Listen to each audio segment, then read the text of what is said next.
सभी को जय श्री कृष्ण, जय लक्ष्मीनारायण, जय सनातन धर्म। आज हम बात करेंगे 16 संस्कारों के वर्णन के बारे में। संस्कार का मतलब है मानव जीवन को शुद्ध करना। जन्म से मनुष्य एक तरह का पशु ही होता है और उस पशु को परिशुद्ध करके उसके अंदर अच्छी चीज़ें डालकर उसे मानव बनाना, इसको कहते हैं संस्कार की क्रिया। ये क्रिया लंबी होती है। दयानंद सरस्वती जी ने, जिसे सब मानते हैं, ऐसे 16 संस्कार निकाले, पर ये संस्कार सबसे पहले मनुस्मृति से ही लिए गए हैं। मनुस्मृति ग्रंथ मनुष्य के जीवन को प्रकाशित करता है। सारा सनातन हिंदू समाज मनुस्मृति को ही आधार मानता है और इसी में 16 संस्कार भी आते हैं और ये संस्कार जन्म से लेकर मनुष्य को शुद्ध बना देते हैं। हमारा सनातन हिंदू धर्म में कहा जाता है कि हमारी अगली पीढ़ी अच्छी होनी चाहिए। हमारी संतान अगर हमसे श्रेष्ठ नहीं हुई तो हम नरकगामी होंगे और हमारा जन्म छोटी या नीच योनि में होगा, मानव नहीं बनेंगे हम। इसीलिए जब विवाह होता है तब एक दूसरे का हाथ पकड़कर वचन देते हैं कि हम उत्तम संतान को जन्म देंगे। इसीलिए हस्त मिलाप किया जाता है। तो उत्तम संतानों के लिए संस्कार चाहिए, तो इसीलिए विवाह के साथ ही संस्कार की व्यवस्था शुरू हो गई।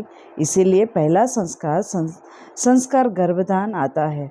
अगर हम अच्छे मुहूर्त में, अच्छे समय में, अच्छे नक्षत्र में गर्भधारण करेंगे तो संतान हमेशा उत्तम होगी।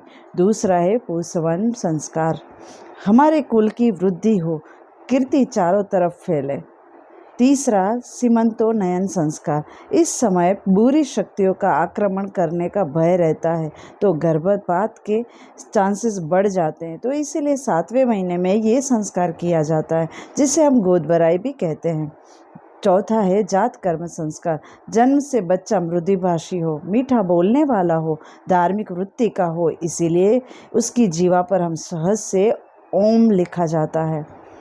पांचवा है नामकरण संस्कार, मनुस्मृति में ऐसा दिया गया है कि नाम ऐसा होना चाहिए कि जिससे नाम के उच्चारण करने से कुछ प्रेरणा मिले और प्रेरणा मिलेगी तो बच्चा वैसा ही बनेगा। छठा है निष्क्रमण संस्कार, बच्चे को बाहर के वातावरण में ले जाते समय जो ले जाता है उसके हाथ में नुकीली चीज़ हाथ में दी जाती है, जिससे बच्चे की बुरी नज़र से या शक्तियों से उसकी रक्षा हो सके। सातवां है अन्नप्राशन संस्कार, जिसमें खीर या मुलायम चीज़ देते हैं तो उसे पचाने में आसानी हो। आठवां है चूड़ा कर्म संस्कार, जन्म के वक्त जो माँ की गर्भ की गंदगी बच्चे के शरीर में लगी रहती है तो उसके जन्म में बाल काटते हैं, ऐसे इसमें बच्चे को पवित्र करते हैं। नौवां है कर्णवेध संस्कार, इसमें हम बच्चे के कान में छेद किया जाता है जिससे उसके अंदर का ब्रह्मचर्य कंट्रोल में रहता है। इससे बच्चे के अंदर की वासनाएं कंट्रोल करने की शक्ति आती है और इसे आयुर्वेद भी मानता है। 10वां है यज्ञोपवीत संस्कार, इसमें बच्चे को जनेऊ पहनाते हैं और इसका अर्थ ये होता है कि उसे याद दिलाया जाता है कि जब तुम विद्या ग्रहण करने जाओगे तो ये समझ कर जाओ कि 3 ऋण तुम्हारे कंधे पर रखे हुए हैं, पितृ ऋण, देव ऋण और ऋषि ऋण। तो जब विद्या प्राप्त करोगे तो इस ऋण को उतारने के लिए इससे बच्चे का नया जन्म होता है। 11 है वेदारंभ संस्कार, इसमें विद्या आरंभ करता है। पहले गुरुकुल या आश्रम में बच्चा विद्या प्राप्त करने जाता था, इसीलिए। 12वां है केशांत संस्कार, जब विद्या प्राप्त करता है तो तभी उसका मुंडन होता है।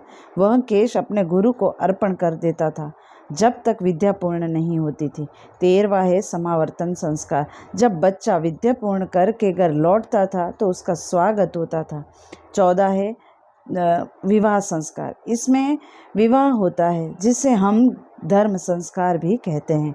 15वां है गृहस्थाश्रम संस्कार, इससे हमारा धर्म फर्ज क्या है और इसे कैसे करते हैं ये आता है। 16 है संन्यास संस्कार, इसका अर्थ है कि हमें हमारे बच्चों के विवाह के बाद अपने आप को कोई भी मोह ना रखकर अपने आप को परमात्मा की भक्ति में लगाए रखना चाहिए।